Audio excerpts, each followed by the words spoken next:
As I was saying babe, unaona leo tumekuja hii vacation, you and I, si ndio? Nataka at least uone pali David alikanyaga, you see?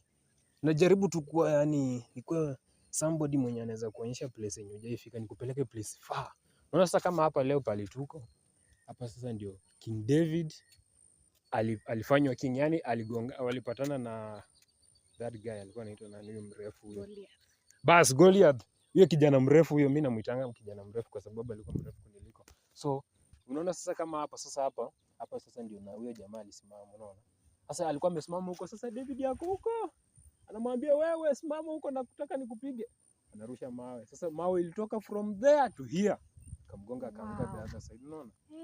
Inakaa poa. Inakaa fiti? Inakaa poa sana. So ndio maana nilikwambia you and I stand far. I know. I'm planning a lot. I have a lot of things to do, unaona? So tukitoka hapa nataka nikuonyeshe pale hiyo nini inaitwaje? Hiyo the pyramid huko Egypt. Nataka tuende Egypt, tutoke Egypt tuingie Somalia, tutoke Somalia tuingie Mombasa. Hivyo we are going around the world. At least tukue umetembea hivi. Wow, babe. So I'm going to make wow. Sorry for that. But haijapasuka, don't worry. It's just thanks, okay. Babe. So tunaenda hivyo, tuende hadi nini?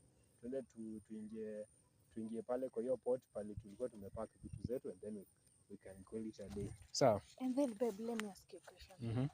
How did you know this place? Mimi, you know, my grandfather was a soldier, so alikuwa anapeleka huku vita, so alikuwa ana explore, alikuwa mtu wa explore, so me also nikajipata in that situation, you know. I wish I was there. You wish you were there because you're there now. No. Now you are here. Of course you are here. I'm going to make sure you're here and here and there and there, everywhere. Yeah, exactly. So tukitoka hapa tunaenda huko. Nowadays